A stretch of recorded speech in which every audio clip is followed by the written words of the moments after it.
Olá pessoal, esse aqui é mais um vídeo para o canal sobre filosofia e psicologia. Eu venho tratar dessa questão e escolhi essa temática porque logo mais cedo eu lembrei que eu gostava muito de assistir Xena, a Princesa Guerreira, e os trabalhos de Hércules na Band, né? Quando eu era mais novo, à tardezinha eu sempre colocava. E a mitologia grega sempre me encantou. E impelido por esse gosto de mitologia, eu, na minha infância, optei a ir à biblioteca da escola. Eu lembro que nesse tempo eu estava no César e havia alguns livros na biblioteca que eram livros infantis sobre a Ilíada e a Odisseia, né? Então existia um material que me tocou muito, que foi a mitologia. E aí, inevitavelmente, eu fui arrebatado para um universo grego que, desde a minha infância, foi me conduzindo para fazer filosofia, para fazer psicologia, e ter esse interesse tão grande por mitologia. Talvez até pelas práticas religiosas, que são coisas que me atraem muito. E assim, eu preferi hoje trazer uma temática que de algum modo me enlaçasse com esse universo mitológico, que é a perspectiva platônica da psique, da alma, né? Platão ele vai escrever no Diálogo de Fedro acerca da alma, né? E para ele a alma ela é dividida em três partes: um cocheiro e dois cavalos alados que levam essa carroça, né? O cocheiro é aquele que, montado na carroça, ele vai guiando os cavalos, né? Na verdade, ele é mais guiado pelos cavalos do que guia os cavalos, né? Ele é levado. E aí, esses dois cavalos são um branco e um preto. O branco representa o espírito apolíneo, a harmonia, a lógica, né? A razão, a luz, o sol, né? Porque diz respeito à divindade Apolo. Apolo é o deus da razão, o deus da harmonia, o deus solar. E o espírito dionisíaco. O espírito dionisíaco, que seria o cavalo preto, ele representa a embriaguez, o caos, oposta, né, antagônica a Apolo. Esse mito do cocheiro é importante porque nos permite entender a relação da alma do mundo material até o mundo inteligível, o mundo das ideias, que é a proposta de Platão, é tratar sobre o mundo das ideias. E aí eu aconselho para quem nunca ouviu falar sobre Platão, quem nunca estudou sobre Platão, se dedicar, colocar no YouTube Teoria de Platão, para poder entender melhor até uma relação própria nossa com conhecimento. Como é que eu conheço as coisas? Como é que eu sei o que as coisas são? Será que as coisas são reais? Será que meus sentidos capturam a realidade de maneira fidedigna, de maneira real, né? Ou será que a realidade, que no caso é a teoria de Platão, ela não está nesse plano, ela está num outro plano, né? Num plano inteligível, num plano das ideias. E inclusive até para quem é cristão também, porque o cristianismo é possível notar certos traços de platonismo, certas pinceladas de platonismo na perspectiva cristã. Nietzsche vai falar, né, que o cristianismo é um platonismo para o povo. Mas enfim, se vocês não têm conhecimento sobre Platão, nunca ouviram falar nesse cara, não conhecem nada, ou conhecem muito pouco a teoria dele, eu peço que vocês pesquisem porque vale muito a pena. Então, o Platão ele vai criar essa teoria do cocheiro, né, esse mito do cocheiro, para tentar explicar a alma, né? A alma seria uma espécie de força natural guiada por dois impulsos, o impulso apolíneo e o impulso dionisíaco.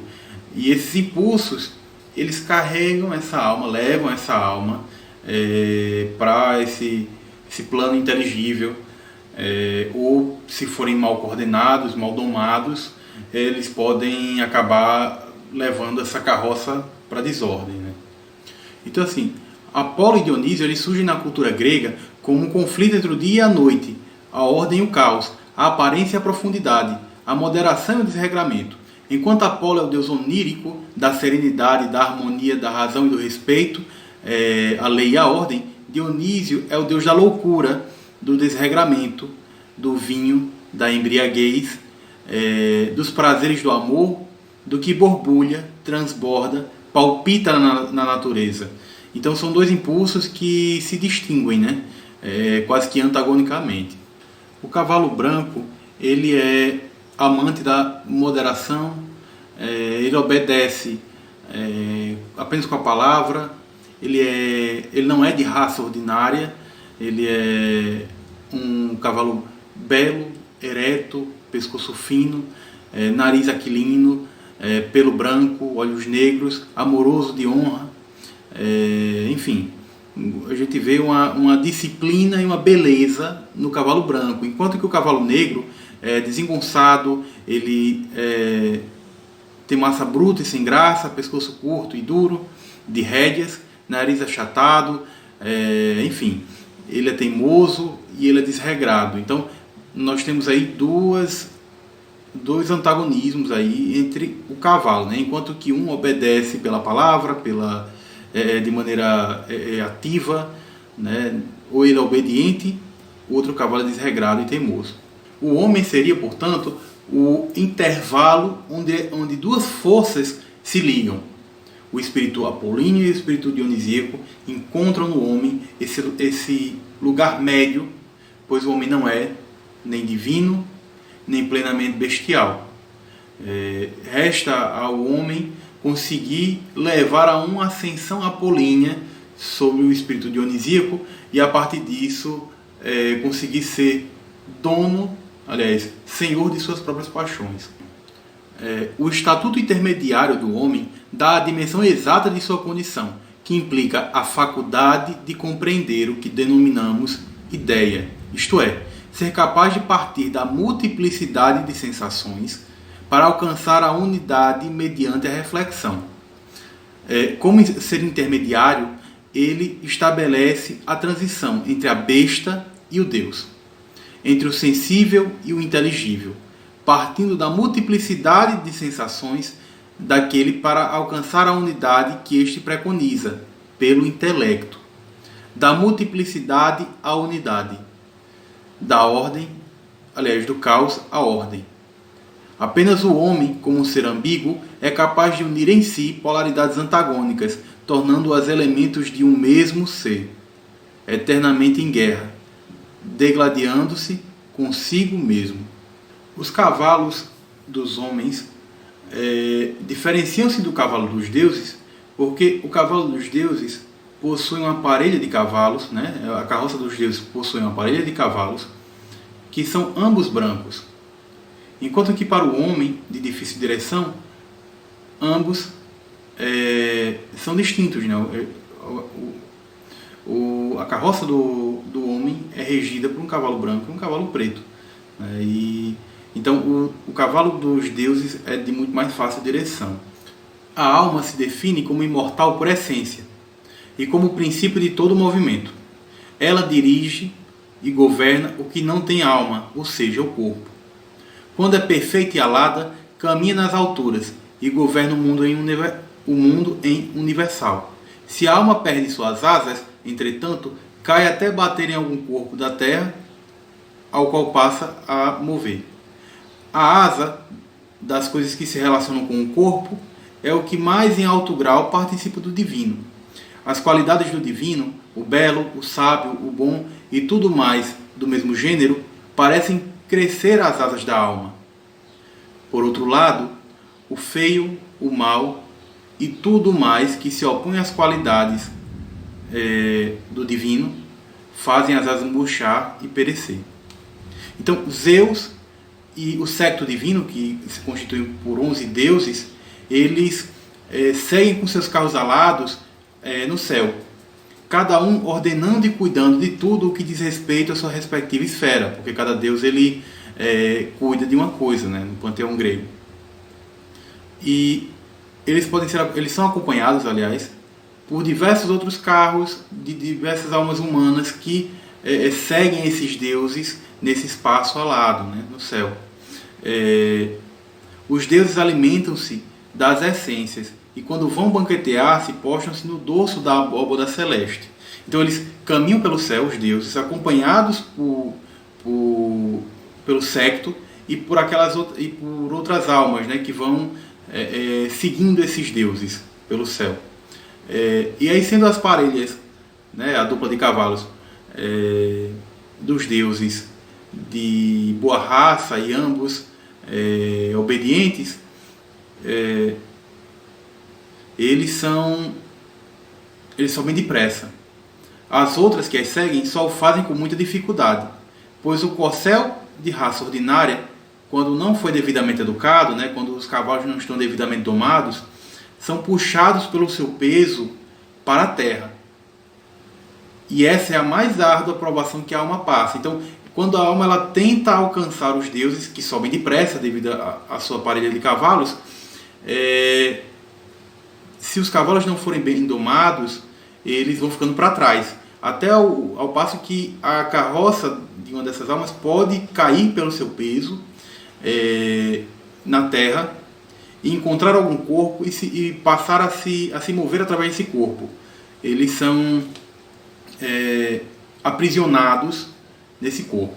Então as almas estão todas livres, seguindo os deuses nesse universo, né, no céu, e os deuses estão voando pela abóbora celeste,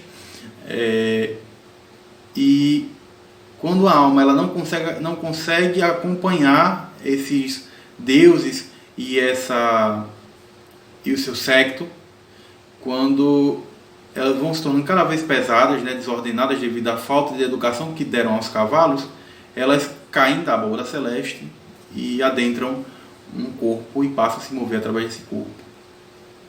No caso, isso implica dizer o nascimento. Nós, antes de nascermos, éramos almas livres que seguíamos os deuses pelos céus, até o passo que nossas almas decaíram e se aprisionaram no nosso próprio corpo. No corpo, então, seria uma espécie de prisão da alma. As almas divinas, alcançando o dorso da abóbora celeste, põem-se a contemplar as realidades inteligíveis, as ideias sem corpo e sem forma, apenas percebidas pelo intelecto. Elas contemplam as essências, isto é, como as coisas são em si mesmas. Após ter se alimentado das realidades verdadeiras, mergulha a alma de novo no interior do céu, retornando às suas moradas. As almas buscam seguir os deuses, porque os deuses se alimentam das essências, né? E a essência, para as almas que conseguem contemplá-las, elas promovem leveza a essas almas. Então nós temos algumas almas que se esforçam a semelharem-se aos deuses em beleza, em razão, em virtude, e aí elas conseguem se aproximar ali dessas essências e conseguem vagamente observar as essências. Porque os cavalos, como estão em conflito, né, muitas vezes impede que as almas consigam ver as essências. As segundas melhores conseguem ver algumas essências e outras não. Já a terceira, né, as almas que não são tão educadas assim, né, elas caem da abóbora celeste, né, e mergulham, conseguem nutrir apenas a opinião e não as essências, as verdades. Então, assim, segundo a lei de Adrasteia, as almas que conseguem ver as essências ficam sem padecer de sofrimentos e até num período durante 10 mil anos, né? E aí até que é chamado de revolução, até que os deuses depois de 10 mil anos retornam para se alimentar das essências e levam essas almas junto deles, né? Já as almas que não conseguiram observar as essências, elas perdem suas asas, né? E perdendo suas asas se afastam dos deuses e mergulham nesse campo doxal, no campo da opinião. Quando nada percebe as essências, por incapacidade de acompanhar os deuses, ou por ter se tornado pesada, perde as asas e cai no chão. Destas, a alma que obteve a visão mais rica, invariavelmente, por esta mesma lei, penetrará no germe de um homem destinado a ser amigo da sabedoria e da beleza, ocultor das musas e do amor. Quem viveu de modo justo e praticou boas ações, obtém um destino melhor. Para quem viveu de modo injusto, o destino está 100 vezes pior. Depois de 10.000 anos, as almas, dependendo de seu desempenho, poderão voltar ao ponto de partida e recuperar suas asas. A exceção é quem se dedicou exclusivamente à filosofia e aqueles que votaram aos jovens a feição verdadeiramente filosófica. Estes, depois de um período de 3.000 anos, escolhendo o mesmo gênero de vida, readquirem as asas. O filósofo ou amante das coisas belas é, pois, um tipo humano mais aparentado ao divino. Este amante, na presença do amado, sente em seu íntimo agitarem-se antigos tremores. Passando por um cortejo de calafrios, muda de cor, transpira e sente um calor inusitado. Recebendo pelos olhos eflúvios de beleza, inflamando as asas, lançando raízes no interior da alma. Ele sente as dores decorrentes do nascimento das asas, mas quando está próximo dele, ou lembra-se de sua beleza, rejubila-se e volta a sentir prazer. Esse misto de prazer e dor deixa a alma angustiada e perplexa, tomada pelo frenesi. Não consegue dormir à noite, tampouco descansar de dia. Procura por todos os lados o detentor de tamanha beleza, esquecendo-se de tudo e de todos que o circundam. O verdadeiro amante venera o amado como a um Deus, vendo-o como a única cura para o seu sofrimento. O verdadeiro amante, então, é aquele que procura deixar o amado semelhante à divindade a qual é aparentado, agindo em vista de seu crescimento espiritual e não tendo em mente a satisfação dos desejos do corpo. As outras almas que não se dedicaram ao mesmo gênero de vida vão a julgamento depois da primeira existência e, dependendo do resultado, ou descem para as prisões correcionais embaixo da terra, a fim de cumprir a pena, ou são conduzidas para o céu, onde levam uma vida mais digna do que aquela vivida sob a forma humana. Então, o filósofo, quando ele se depara com esse objeto de prazer, no caso, filosofia significa o amigo da sabedoria, quando ele se depara com essa busca pelo prazer, essa busca incessante de encontrar a sabedoria, ele se sente agitado, se sente inflamado. É como se as asas que outrora, antes do seu nascimento, estavam com ele, voando pelo séquito, voando pelo céu, junto ao séquito dos deuses, voltasse a renascer. Aquela mesma alma de tempos atrás. E ele sente um misto de dor devido ao nascimento dessas asas, mas também sente um prazer, porque há uma recordação de outrora estar voando com os deuses e conseguir vislumbrar a beleza das essências e dessa liberdade que há nesse plano celestial. Então, através desse mito, a gente consegue ter uma boa ideia, uma boa noção desses impulsos que guiam o homem pela sua jornada, quais seriam as virtudes necessárias ao homem para conseguir se elevar, né? A gente consegue entender também então, que a alma não é, para Platão, uma unidade, mas que essa unidade é representada por três estruturas. Esse espírito dionisíaco, esse espírito apolíneo e esse cocheiro, que é mais carregado pelos cavalos do que guia os cavalos. E aí resta ao homem, a essa alma, reforçar esses valores divinos e conseguir elevar-se ao plano dos deuses, a fim de vislumbrar junto aos deuses essas essências. E alimentando-se dessas essências, ele, vislumbrando essas essências, aliás, ele se torna mais leve e livre de padecimentos. Esse vídeo tem a proposta de tratar um pouco sobre a perspectiva platônica, espero que tenham gostado. E existe muito material sobre mitologia, sobre a psique, que merece muito ser visto, principalmente por estudantes de psicologia, para que a gente possa recobrar, inclusive, qual é o nosso fazer, de onde é que surgiu a nossa história, quais são os fundamentos que sustentam toda a psicologia, né? A partir da mitologia, a partir de diversas outras perspectivas, aí, além da perspectiva científica, positivista, que a gente aprende na faculdade, né? Então, um abraço a todos e até o próximo vídeo.